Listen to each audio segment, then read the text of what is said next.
আল্লাযীনা ইউনফিকুনা ফিস সাররাই ওয়াদ দাররাই ওয়াল কাযিমিনাল গায়যা ওয়াল আফিনা আনিন নাস ওয়াল্লাহু ইউহিব্বুল মুহসিনিন। এই আয়াতে আল্লাহ তাআলা বলেন মুত্তাকিনদের কিছু গুণ বর্ণনা করছে। কে কে মুত্তাকি?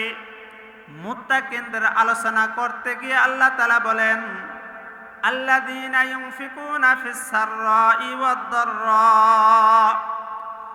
মুত্তাকিন তো হলো তারাই যারা সচ্ছল অবস্থায় এবং অসচ্ছল অবস্থায় সর্ব অবস্থায় আল্লাহর রাস্তায় দান করে। এটা হলো মুত্তাকিনদের গুণ। 2 নম্বর গুণ আল্লাহ তাআলা বলেন আল্লাযীনা ইউনফিকুনা ফিস সাররাই ওয়াদ দাররাই ওয়াল কাযিমিনাল গায়জ। মুত্তাকিনদের 2 নম্বর গুণ হলো যারা রাগকে নিয়ন্ত্রণ করে, রাগকে কন্ট্রোল করে। রাগ, গুসা, ক্রোধ কন্ট্রোল করা, নিয়ন্ত্রণ করাও এটাও মুত্তাকিনদের গুণ। তারপর আল্লাহ তাআলা বলেন ওয়াল আফিনা আনিন নাস। মানুষদেরকে ক্ষমা করা, মানুষদেরকে ক্ষমার ঘোষণা করা, এটাও মুত্তাকিনদের গুণ। তাহলে বোঝা গেল রাগ নিয়ন্ত্রণ করা, কন্ট্রোলে আনা, এটাও মুত্তাকিনদের গুণ। শুধু তাই নয়, হাদিসে আল্লাহ রাসূল বলেন পরিপূর্ণ ঈমানদার ওই ব্যক্তি যার ভিতরে 4টা গুণ থাকবে। কয়টা গুণ থাকবে? এই কয়টা গুণ থাকবে? যার ভিতরে 4টা গুণ থাকবে। আল্লাহ রাসূল বলেন ফাকাদ ইসতাকমালা ঈমানাহু। যার ভিতরে 4টা গুণ থাকবে আল্লাহ রাসূল বলেন তাকে আমি পরিপূর্ণ ঈমানদার বলে সাক্ষী দিলাম। বলেন সুবহানাল্লাহ। 1 নম্বর গুণ আল্লাহ রাসূল বলেন মান আতা লিল্লাহ। যাকে আমি দান করব, যাকে আমি সহযোগিতা করব একমাত্র আল্লাহ এবং রাসূলকে খুশি করার জন্যই, আল্লাহ তাআলাকে রাজি এবং খুশি করার জন্যই মানুষদেরকে দান করব। শুধু মানুষদেরকে নয়, মসজিদ মাদ্রাসা যেখানে দান করেন একমাত্র কাকে খুশি করার জন্য? জোরে বলো কাকে? আল্লাহ তাআলাকে রাজি এবং খুশি করার জন্যই দান করব। 2 নম্বর গুণ হলো ওয়া মানা আলিল্লাহ। এবং মানুষদেরকে দান করা থেকে বিরত থাকব একমাত্র আল্লাহ তাআলাকে রাজি এবং খুশি করার জন্যই। আমি যদি কোনো ব্যক্তিকে দান করি, ওই দানের টাকা দেয়া সুদের ব্যবসা করবে, ঘুষের ব্যবসা করবে, হারাম ভক্ষণ করবে, এরকম যদি কোনো ব্যক্তি আমার নিশ্চয়তা বোঝা যায় এই ব্যক্তিকে দান করলে দানের টাকা দেয়া সুদ ঘুষের সাথে জড়িত থাকবে, তাহলে ওই ব্যক্তিকে দান করা যাবে না। এই জন্যই আল্লাহ রাসূল বলেন ও মানা আলিল্লাহ।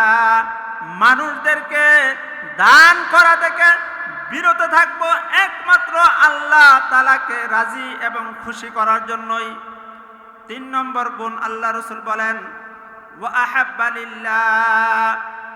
মানুষদেরকে ভালোবাসবো আল্লাহ তাআলার উদ্দেশ্যে, আল্লাহ তাআলার উদ্দেশ্যের জন্যই, একমাত্র আল্লাহ তাআলার জন্যই মানুষদেরকে ভালোবাসবো। এই যে আলেম উলামাদেরকে ভালোবাসে মানুষে কেন? একমাত্র আল্লাহ তাআলার জন্যই। এই জন্যই হাদিস থেকে বোঝা যায় মানুষদেরকে ভালোবাসবো। জোরে বলেন কার জন্য? জোরে বলেন আল্লাহর জন্যই ভালোবাসবো।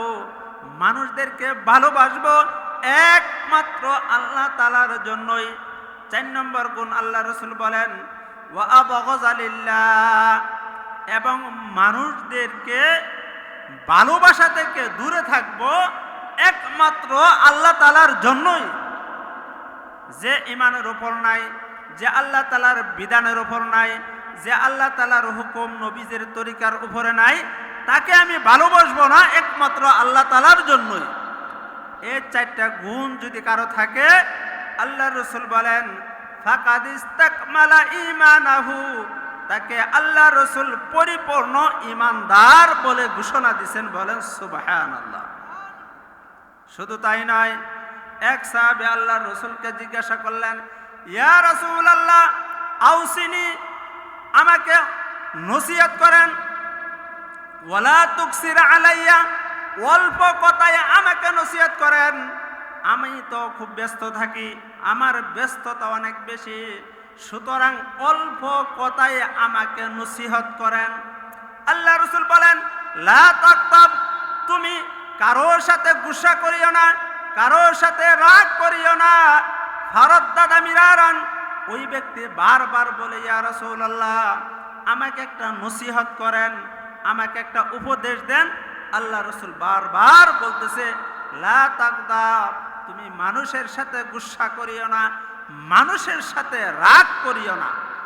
কে কারণটা কি? হাদিসের ভিতরে আছে, কিয়ামতের ময়দানে যারা মানুষের সাথে রাগ করে না, গুসা করে না, ক্রোধ দেখায় না, মানুষের সাথে রাগ করে কিন্তু ওই রাগটাকে প্রয়োগ করে না।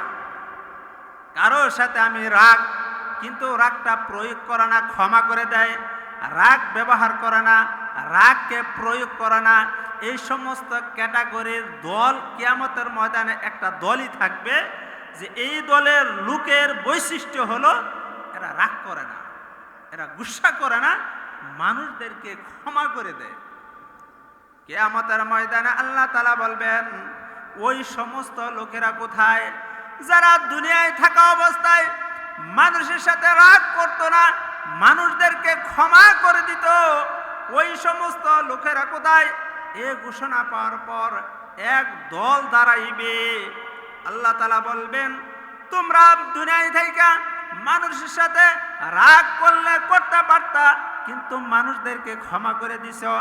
এই যে ক্ষমা করে দিছ, রাগ করো নাই, এই কারণে তোমাদেরকে কিয়ামতের ময়দানে এমন একটা সুযোগ, এমন একটা পুরস্কার দিবেন, এই যে জান্নাতের হুরগুলা দেখা যায়, তোমার যাকে ইচ্ছা তাকে লইয়া তুমি জান্নাতে চলে যাও। বলেন সুবহানাল্লাহ।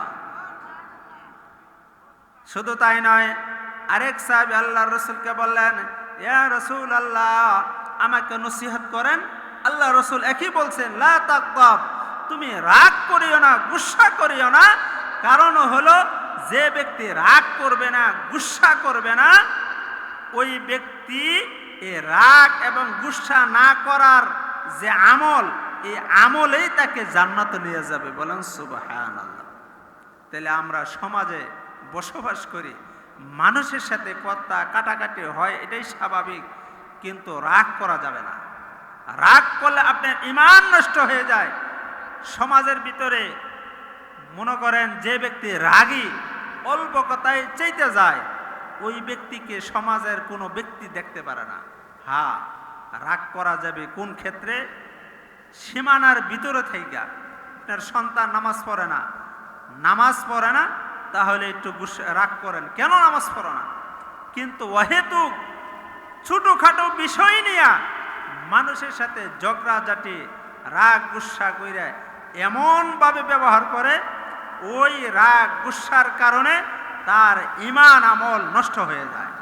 আল্লাহ রাব্বুল আলামিন আমাদের সকলকে এই রাগ গুসা নামক এ থেকে দূরে থাকার তৌফিক দান করুন। সকলে বলেন আমিন।